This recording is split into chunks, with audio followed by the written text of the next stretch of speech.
Hello everyone, welcome back my YouTube channel. आज हम BA first semester की unit first के एस वेंकटरमणी के बारे में बात करेंगे। इनका पूरा नाम था Kaveripattinam Siddhnath Venkataramani. Venkatraman was born in 1891 in Kaveripatnam in Tanjore district of Madras province. His father, Siddhanath Iyer was a big landlord in Tanjore district. Venkataramani का जो जन्म हुआ था वो 1891 में कावेरीपट्टनम में तंजौर डिस्ट्रिक्ट के मद्रास प्रांत में हुआ था। उनके पिता का नाम सिद्धनाथ अय्यर था, जो एक तंजौर डिस्ट्रिक्ट में एक बड़े जमींदार थे। K S Venkataramani was an Indian lawyer and an acclaimed writer in English. He was the writer of that period which was prepared for anti-colonial nationalism. के एस वेंकटरमणी भारतीय अधिवक्ता बोलते हैं उनको, लॉयर थे, जिन्होंने अंग्रेजी में लेखन कार्य में प्रसिद्धि प्राप्त की थी। उन्होंने इंग्लिश राइटिंग में राइटर इन इंग्लिश में प्रसिद्धि प्राप्त की थी। ठीक है, अगला क्या है? Venkataramani he was the writer of that period which has prepared for anti-colonial nationalism. इसका मतलब है वेंकटरमणी उस दौर के लेखक थे जो परतंत्रता के विरोध में, यानी कि दूसरे के शासन के अंदर जो हमारे देश के ऊपर अंग्रेजों का राज था उसके विरोध में राष्ट्रवाद को मुखरित करने के लिए वे तैयार थे। आशावादी मनोदशा के उनके दौर के 2 दशक राजनीति अवसाद और अनिश्चितता के उदय के बाद हुए। ठीक है, वही इसमें आगे लिखा हुआ है। The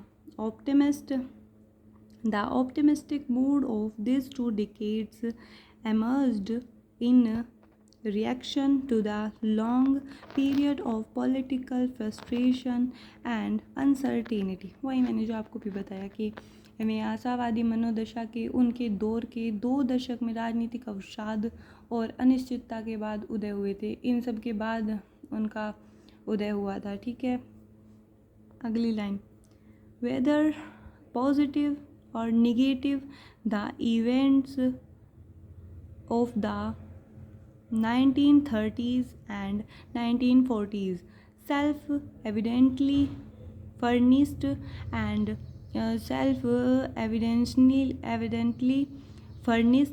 the fictional content for the novels of Venkatramani's period. ठीक है, यानी कि 1930 एंड 1940 के दशक में ऐसी अनेक घटनाएं हुई, चाहे वो सकारात्मक रही हो या नकारात्मक। वेंकटरमणी के लेखन को उन्होंने काफ़ी प्रभावित किया। ठीक,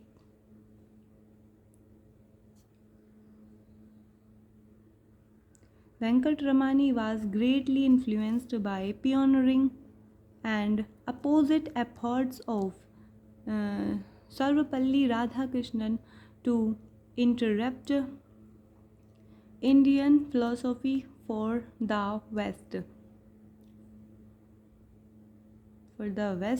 It is a fact that Radhakrishnan texts like Kalki or The Future of Civilization 1929 give Venkatramani the raw material for his novels, in which Radhakrishnan issued a Gandhian warning about the increasing machinization and industrialization of the modern world. रानी थे, उनके writing work पर राधाकृष्णन का बहुत ज़्यादा प्रभाव दिखाई देता है। उनकी जो कृतियाँ थी, उन्होंने भारतीय दर्शन के पश्चिम और सुगम के लिए सुगम व्याख्या में वेंकटरमणी के लेखन को विशिष्टता प्रदान की थी। यह एक ऐसा सच है कि राधा कृष्णन की रचनाओं जैसे कि कल्कि और द फ्यूचर ऑफ सिविलाइजेशन जो 1929 में पब्लिश हुई थी ने वेंकटरमणी के उपन्यासों के लिए कच्ची सामग्री उपलब्ध यानी कि रॉ मटेरियल उपलब्ध कराने का काम किया था। ठीक है, इस प्रकार की कृतियों में राधा कृष्णन ने मशीनीकरण और औद्योगिकरण की अधिकता मतलब इसको बढ़ावा देने के लिए विश्व की गांधीवादी सोच के अनुरूप चेतावनी दी थी।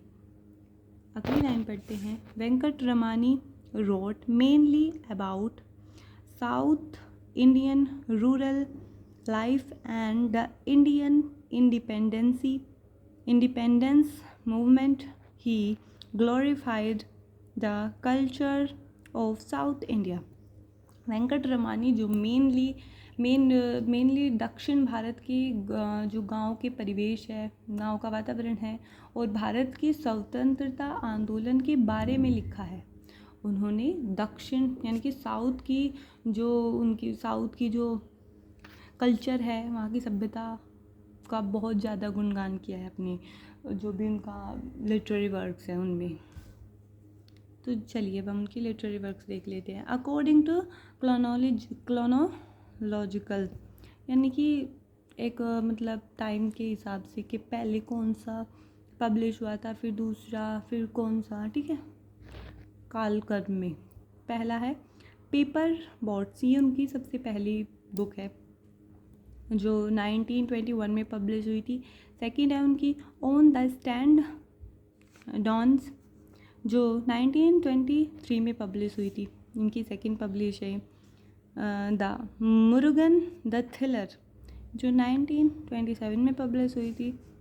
अगला है रिनासेंट इंडिया जो 1929 में पब्लिश हुई थी। द कंदन द पैट्रियोट 1932 में पब्लिश हुई थी। ठीक है, and the last is Jatadharan and other stories, ये हुई थी 1937 में पब्लिश। इनकी जो कालक्रम है ना, इसको काफ़ी अच्छी तरीके से पढ़ लेना क्योंकि ये बहुत ज़्यादा इंपॉर्टेंट है। ये किसी भी एग्ज़ाम में MCQ एग्ज़ाम्स में पूछे जाते हैं। ये नोट्स आपके जो आपके थ्योरेटिकल एग्ज़ाम्स होते हैं उनमें भी काम आएंगे और जो ये आपके MCQ टाइप के एग्ज़ाम होते हैं उनमें भी काम आएंगे। Thank you for watching my video. If you like my video please like share and subscribe my channel. Thank you.